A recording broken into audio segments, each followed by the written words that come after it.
Hello, Grady Lansing. MJ the Musical is making its way to Wharton Center February 11th through the 16th. And today we have the opportunity to speak with Devin Bowles. Yeah. I'm just going to mess it up. Devin plays Joseph Jackson and created role of Rob in MJ the Musical. And he's going to share a little bit about it today. Welcome to Greater Lansing Area Moms.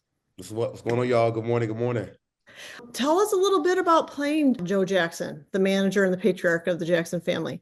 Playing Joe is it's a role that stretches me every single night. I tell myself to be open for discovery, new thoughts, new trains of thoughts, being able to see where it can take me. And he's a father. He's a father that is notorious for his behavior.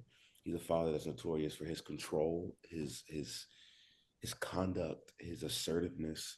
And in the way we've told the story is he has the most impactful position on Michael's life. Michael's perfectionist mentality, Michael's, the ability for him to be hard on himself, it stems from Joe Jackson. So playing that every night and being able to be around a cast that's really talented and skilled, it's fun to do.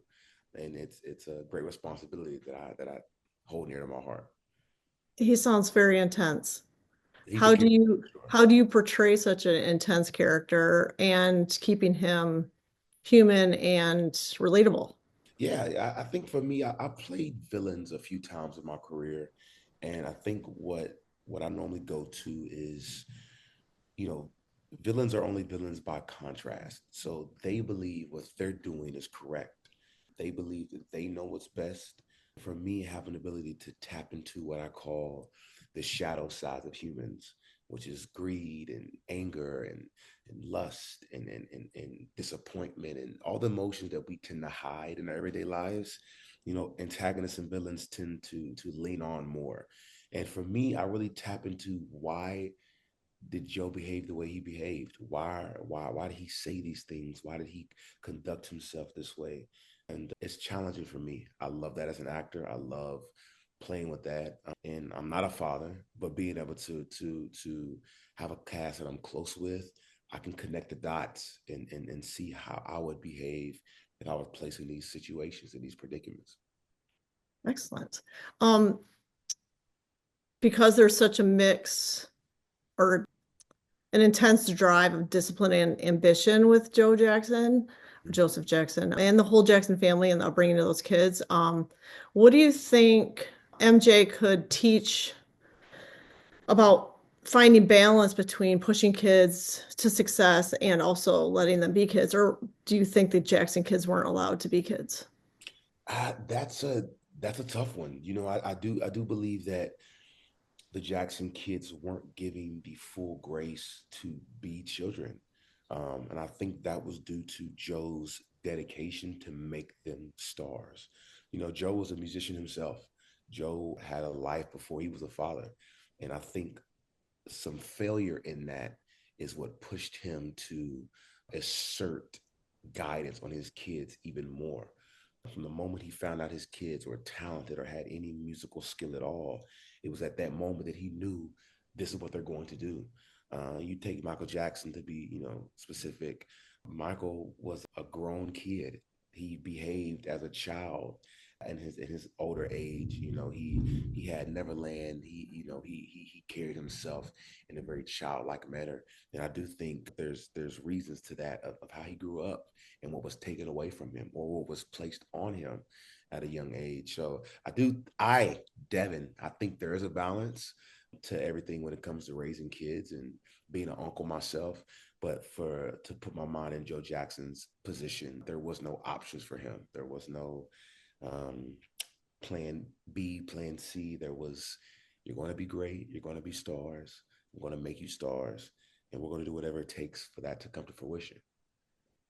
It sounds like he was hyper focused on it was either, like you said, all or nothing, and there was no room for anything else. No room, not at all. So, um, pause on Joe Jackson for a minute. What about Rob? Can you tell a little bit about his character? I love Rob.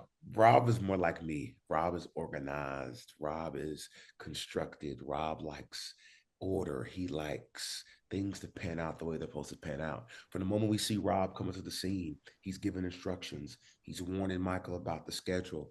He's placing puzzle pieces together to make sure this beast of a show is ran correctly and perfectly. But he also cares about Michael. One of the biggest contrasts for me is that Rob cares more about the character and less the product. And Joe cares solely about nothing but the product. And so Rob is Michael's right hand man. Rob is the closest relationship that we have in this show to Michael. They talk about everything. They discuss. They collaborate. They bounce off of each other. So I love playing Rob, especially with our MJs we have, and you know they all bring their own strengths and their own isms to the show, and so being able to play with that every night is beautiful. So Rob is kind of is the glue for a lot of things in this show. Do you think that Rob could be equated to maybe a father figure, that like the emotional, social Ye- side of it?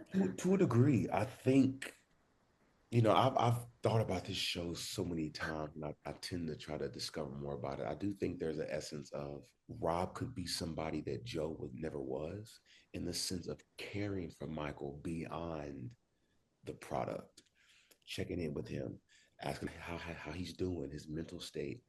Both roles have an influential impact on Michael's decision making, on his artistry. In the rehearsal room, Rob is telling Michael that some ideas aren't good, some ideas are best. We should add this, we should take away this. And I think there's more of a collaborative art form there in which he lacked with Joe. So father figure, I don't really know, but as far as an influential being in Michael's process in this story, for sure, for sure. Rob really cares about Michael, and we see that arc of worry and concern for him throughout the show, evidently. That's awesome. I'm very interested in seeing this. But Um, so do you have a favorite moment in the show the audience should watch for? yes, there's a few answers to this question. My favorite number in the show that I'm not in is Want to Be Starting Something. It's the number that we really take the audiences on a ride of Michael's thriller arc. From the moment he met Quincy Jones to the moment he wins the Grammys, we really take you on this arc of explaining how Thriller happened. It's a big dance number. It's a spectacle. The vocals are crazy. Want to Be Starting Something. There's also a number at the end of the show, which I'm not going to disclose, but it's a number that you have to stay in your seats and watch to the very end of the show, and it is my favorite number. It is something that a lot of people are surprised to see. They're not surprised to see. It may scare them. It may not scare them. They're like, it's a beautiful thing. Scene wise, there's a scene with Joe and little Michael, and Joe explains. He really dives deep into his reasons of his why he acted the way he did, why he conducted the way he did, and that seems very important to me because it really puts a lid on the discovery and the trajectory of where Joe wanted his kids to go. So it's very important to me. So those are the three answers I would give you. Now, in the last two, are you in those? I am. Yeah, I'm in those. Yeah. Right. Yeah. And since we're talking about family, and this is, based on a family, how do you stay energized and connected with your own family with such a demanding schedule? Yeah, I'm so happy you asked that. I don't think I've ever been asked that question before. It Tour has its pros and cons. There's a lot more good than the unfortunate, but also I'm human, and there's times that I miss my family. Romantic life is on a pause. My support system back in New York. You miss these things, so it just takes more of intentionality to continue to maintain relationships with family, friends, anybody outside of this bubble of a tour we're living in. But my mom, my dad, we're really close. My brother, we're all really close, and I thank God for putting people in my life that I'm close with, that I can call my immediate family, and we talk every other day. We FaceTime, we have a group message, we text when I come to a new city or ate this food or something like that. So it just takes more of an effort. And sometimes I lack effort. Sometimes I'm overexcited about the effort, but it's all a ebb and flow to it all. And yeah, my family, they've seen the show multiple times. I've been on the road for a year and a half with MJ, and they've been to like 7, 8 cities. So we're all there. Are they all in New York? They're not. I'm actually born and raised in Jackson, Tennessee, which is like an hour from Memphis, Okay. half hours from Nashville.